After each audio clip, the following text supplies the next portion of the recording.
and welcome back to my channel, or welcome for the first time if this is your first time. Now, I kicked off this channel with a Doctor Who marathon from the very beginning, except now we're about to enter a brand new era of Doctor Who, and that means that brand new Doctor Who is imminent. So, alongside that marathon, I will of course be discussing every new episode of Doctor Who as quickly as I can get a video together. But I will also be putting a pin in the marathon just for a little bit, because obviously this week is Doctor Who Anniversary Week and we've got a few things to discuss. So what's going to happen is that if you're waiting eagerly for the Web of Fear review, that will be, I'm not stopping the marathon, that'll be coming soon. But what's going to happen this week is, of course, with the kick-off of the Whoniverse this month, we've got Tales of the TARDIS. I'll be sharing my review of that at some point this week. As it's also going to be the anniversary, I thought this would be a great opportunity to discuss my thoughts on the Big Finish anniversary series Once and Future. That will also be coming this week. First, we've just properly met the 14th Doctor.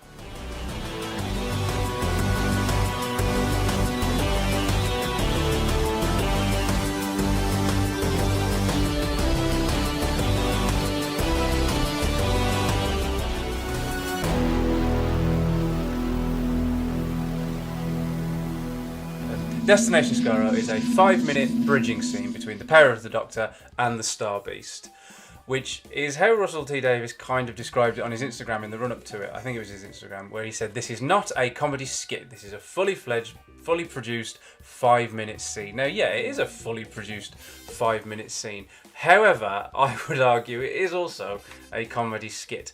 So, by saying that it wasn't, and then it turning out to be, to lean into the humorous as much as it did, I think that it did sort of play with fans' expectations a little bit, mine included. I certainly wasn't expecting what we got. Now, was I disappointed?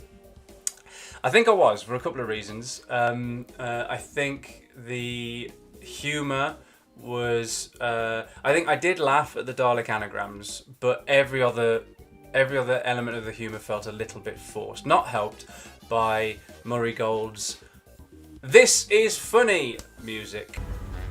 Just passing by, because I got a bit lost. It's funny. 60 minutes ago, I was this really brilliant woman. And now I've got this old face back again. Which, if you've been in this channel for a while, then I have misgivings about the revisiting of the David Tennant era. And it did cause me some concern for the 60th anniversary specials that were somewhat allayed by the trailer, because I thought the trailer was pretty good. This being sort of like the first glimpse of the 14th Doctor and potentially sort of like the new RTD era, this scene sort of left me cold. I didn't particularly like the extra version of it, and I didn't particularly like the extra version of the Russell T Davies era either. I did like the Russell T Davies era on the whole. If I had a criticism, it was most definitely the tendency to the tendency towards the bombast. That's always used to keep me at arm's length. Now, this scene did exactly the same thing, but it was a scene for children in need. It wasn't a Doctor Who episode, and it's not fair, I think, to judge it as such. This was a way of entertaining potentially non-Doctor Who fans, just families watching the Children Need Telethon, and maybe getting them interested to watch Doctor Who going forward. As well as, of course, for being for a good cause, to get people to donate and raise money. Let's not forget, that was the main aim of this. It wasn't to produce a slice of Doctor Who for the fans. That was it's an extra little gift for the fans. However, it exists for children in need. And because of that, I'm not going to judge it harshly. Yes, as a fan, I was a little bit disappointed. But as a 5-minute children in need scene of Doctor Who, I think it did its job. David Tennant back as the Doctor. A lot of people are waiting for that. A lot of people are really excited about that. And he goes full David Tennant as the Doctor in this. Now, that's kind of what I also meant a little bit about bombast. I never used to vibe with the 10th Doctor because it always felt like I was at a party and I was having a nice quiet time and I had somebody shouting in my face. So with the 14th Doctor not being the 10th Doctor, apparently, I am reserving judgment until I see the specials. This, however, did feel like David Tennant as the Doctor, never been away, and that was crucial, I think, to get people who were excited about David Tennant coming back on board. So, again, my disappointment in it is fully down to me. It's my own expectations and my own fan brain that won't let me judge it as anything else other than an episode of Doctor Who, which I know wasn't. If I engage my non-fan brain, I know it wasn't an episode of Doctor Who, and it did its job admirably. It had a recognisable piece of Doctor Who iconography in the Daleks. It had obviously the TARDIS. Where it exists as a bridging scene there is reference, of course, to the fact that 60 minutes ago he used to be Jodie Whittaker, which I appreciate that reference. I always like the sort of like post-regeneration, not madness, but the post-regeneration disorientation of like, and then also the reference to the fact that he got an old face back, a little bit of continuity there, obviously for the fans. They know that the fans are going to be watching, even if it wasn't ostensibly produced for the fans. I thought Mawan was really good in that little role, but again, obviously, it leans towards the comic, which is fine. This sort of scene being bigged up as a not a comedy skit but a fully produced scene, I think made me think, and maybe other fans as well. I don't know. Let me know in the comments below if this did the same for you. I thought maybe then that would mean, like, because the Russell T Davies 1 era had a really good track record when it came to children in need Doctor Who scenes. The Born Again Minisode and the Time Crash Minisode. Now, both lean towards the comic, but they didn't feel like parody.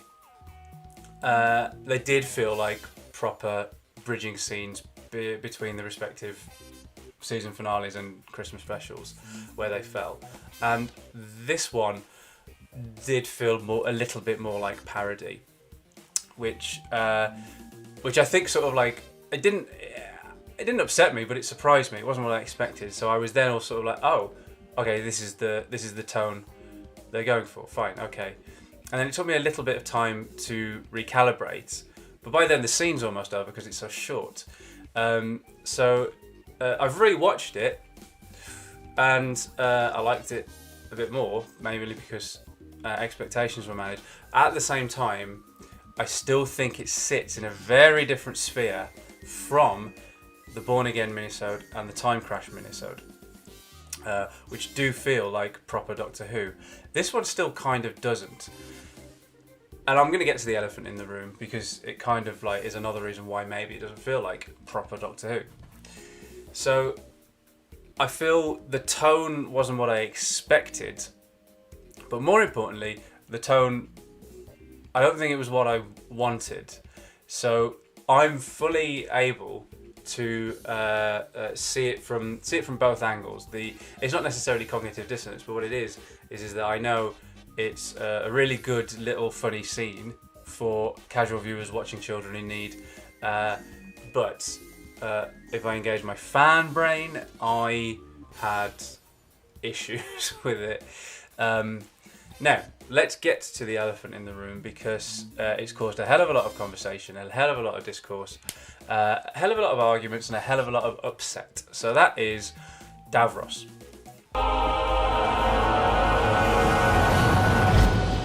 Greetings.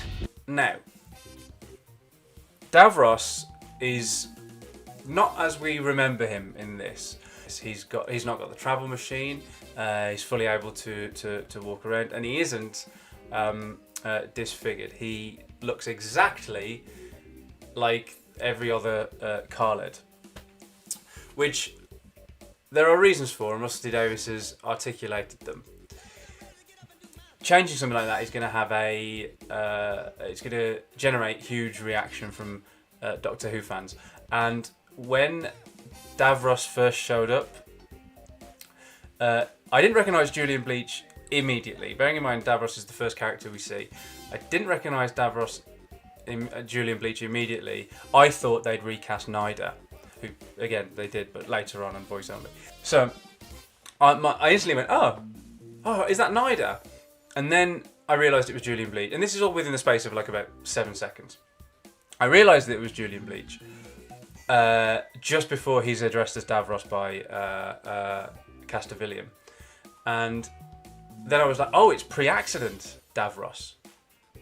But then, of course, he's also unveiling the travel machine of the Mark. Is it Mark II in this? I can't remember. It's the Dalek exterior anyway. And then I thought, oh well, that's quite far on in the process of that, when he had already had his accident. So then I thought, that's all right. Maybe it's a minor retcon of continuity. I can get on board with this. It's a Children Need sketch. And then I watched the Doctor Who Unleashed, which, by the way, having Doctor Who Unleashed, but afterwards when I was watching it, I never thought that I missed Confidential. When Doctor Who Confidential finished, I wasn't upset about it, and then I didn't really yearn for it. And then when I heard that Doctor Who Unleashed was coming, I was a little bit like, oh, okay, cool, but I never really missed Confidential. Now that I watched Doctor Who Unleashed, I was like, do you know what, actually? Doctor Who Confidential did serve a very important purpose, and I am glad that Doctor Who Unleashed is coming. I'm really glad that there's sort of like something else to continue the Confidential legacy. That's cool.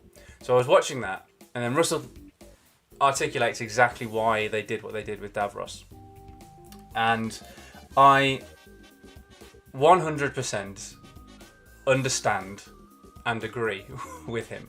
There is a huge history of disability and disfigurement being used to equate to evil as a shorthand in film and TV, and literature as well.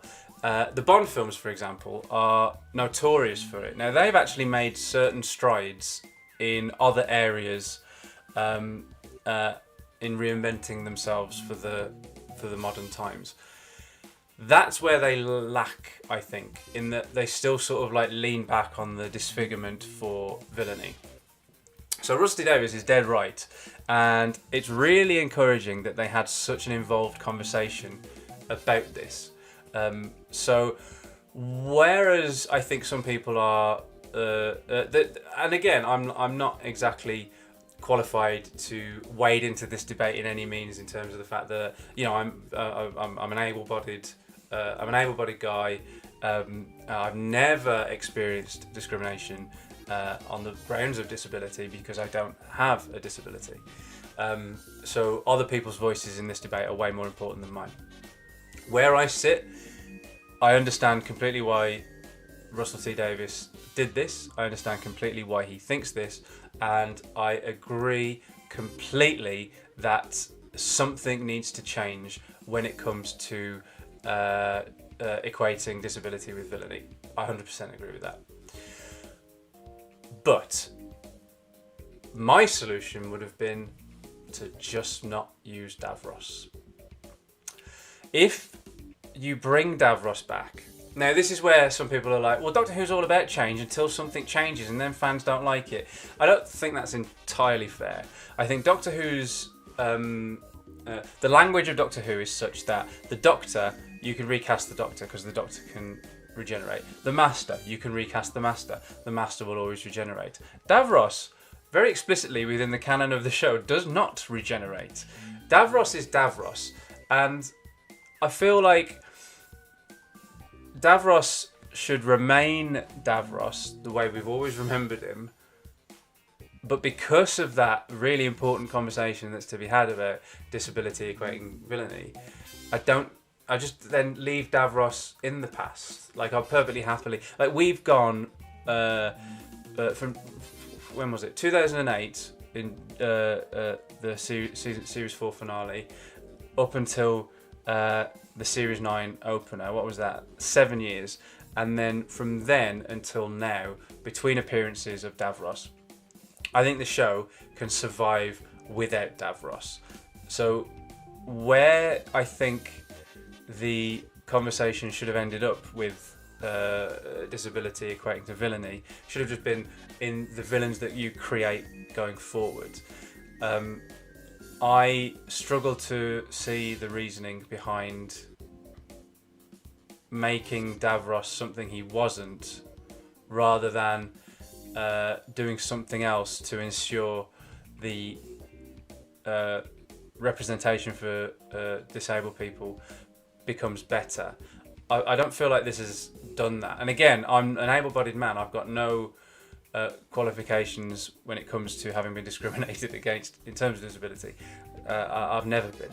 So other people's voices are more important. But this is just where I see it. And it might be fairly, on some level, uneducated and insensitive about the issue to think this, in which case, feel free to respectfully enlighten me in the comments below. I feel the conversation was important to have, and I feel like Russell T Davies and obviously the production team gave it like the amount of thought that it does merit. I just feel like they didn't need to include Davros, and I know that's the joke, and it is a joke. That's my point. My instant thing is to say it's a joke rather than a scene. The joke of the whole thing is that Davros is creating the Dalek. The Doctor removes the claw by accident and then has to replace it with the plunger. Right, that's the joke. So I think of the whole thing as a joke. And so because that's the joke that Russell wanted to tell, I understand that, yeah, maybe it has to be the genesis of the Daleks, and, you know, you would include Davros. But I think you can still get away with the scene without Davros if you did not want to have this trope of a wheelchair user who is evil. And again, I do think that's a trope that possibly should be left in the past. The uproar that it's caused is I don't. Now I'm going to sort of like contradict myself a little bit, because you know what? If this is how we see Davros from now on, and Davros becomes like a recurring villain, and this is what he's like, I'm not going to be too upset, because Julian Bleach is very, very good. Plus, it kind of like rings the changes, but it does sort of mess with something of the show, where the show has ended up having its own set of rules in that, yes, certain characters can change appearance, but Davros very explicitly was one of the characters that couldn't. So, unless they come up with another way of explaining it, like, I'm always going to be a little bit like, I understand and agree, but is that the right way to go about it? So, even though it's a 5-minute comedy scene for children in need, and again, my impulse is to call the whole thing a joke, the amount of discussion it's generated, from me included, like, I mean, like, I've just been waffling on about it because I've got very sort of like, I've got opinions and things that I want to talk about. I think that's a good sign. I think even if we are pouring over this 5-minute children in need scene to this degree, just imagine what Russell's going to give us as full-time showrunner going forward, with the 3 specials and the at least 2 full seasons with Shooty. Like, there's going to be so much to talk about, and that does excite me. While I might not have always been the biggest fan of the original RTD era and the David Tennant era, I fully concede that there is no one better to lead the show. I think the showrunner has to be something of a showman. And as much as I didn't dislike the Chibnall era, and like a lot of fans, I find a lot to like in the Jodie Whittaker run. But I am obviously never going to say that Chibnall was a showman. I think that Chibnall ran the show very differently. I enjoyed it a lot more than other people. But Russell T Davies is 100%, absolutely, unequivocally a showman. And I think that's what the role needs. So if who wasn't that I wasn't super inclined to like this 5-minute scene, but I desperately want to talk about it and analyse it. So that makes me very excited for what's to come. Very excited about what's to come. So Destination Skaro was an unqualified success, I think. I had issues with it, which I've just tried to articulate. But what's ended up happening is I think Russell T Davies is not pulling any punches when it comes to what he thinks is right. And that's absolutely the way to run the show, I think. I may not essentially agree with the alteration of Davros. I agree with the reasonings, absolutely agree with the reasonings, and I completely understand them, like I said. I just might not have reached the same conclusion. And I would have maybe just left Davros where he was, which was in the past. The thing that I kind of want to point out is that while I did say I'm not super in love with the 10th Doctor, in the Doctor Who magazine that's just come out, Russell kind of mentions that the 14th Doctor, and David Tennant says it as well, isn't the same as the 10th, and that I'm intrigued by that, and I don't want the 14th Doctor to be exactly like the 10th. I want there to have been growth through having lived through his previous the incarnations in between, Matt Smith, Peter Capaldi, Jodie Whittaker. I want the 14th Doctor to have changed from the 10th. So that I'm intrigued, and I'm going into these specials with an open mind. And like I said, I had reservations because I wasn't the Tennant era's biggest fan, and the trailer for the 3 specials sort of like went a long way in removing any doubts I might have. I got really excited. I ended up being a fanboy again. I was like, I can't wait to see these. So I was really excited about seeing Destination Skaro. That wasn't what I expected, but it was a very, very interesting 5 minutes of television with such a huge audience because of it taking place in Children in Need. So I leave it without loving it entirely, but commending it, admiring it, and 100% excited for what Russell T Davies is going to do next. And I don't think I could ask for much more. Well, I could have asked to have loved it, but I'm aware that that's because I can't remove my inner Doctor Who fan when I watched it. But I may not have adored it, but I do think it was a success. As ever, thank you so much for watching. If you enjoyed this sort of, I'm not going to say existential crisis, but like I was working my thoughts out as I said them to you. So if you enjoyed that, then do check out my Doctor Who marathon from the very beginning. Like I said, we're up to the Enemy of the World. The Web of Fear will be coming soon. But first, before that, the next video is going to be my review of Tales of the TARDIS. Following that, I will be talking about the Big Finish 60th anniversary series, Once and Future. We have got another episode of that to come, but it isn't until next year. So I feel like the main run of that is finished. It felt like the story was over. The next one's called The Coda, so I do feel like it's okay to discuss Once and Future. And then obviously we are going to be watching the Star Beast. So I haven't decided yet. The Web of Fear may actually come out. My review of the Web of Fear may be out on the 25th, on the day of the Star Beast, or I may wait until I've looked over the Star Beast, and then I will resume the marathon with the Web of Fear. But each special, obviously, I'm going to be talking about each of that. It's really exciting, actually. I started this channel, like I said at the top of the video, where there was no new Doctor Who on the horizon. So the marathon is where I began, and now I get to discuss new Doctor Who as it happens, which is really exciting, especially as I've never had a YouTube channel while I've done that before. So if you sort of enjoy seeing a millennial Doctor Who fan sort of flail around trying to work out his opinions and thoughts on new Doctor Who on YouTube, then please do hit the subscribe button, clang the cloister bell, and I will see you back here soon for my review of Tales of the TARDIS.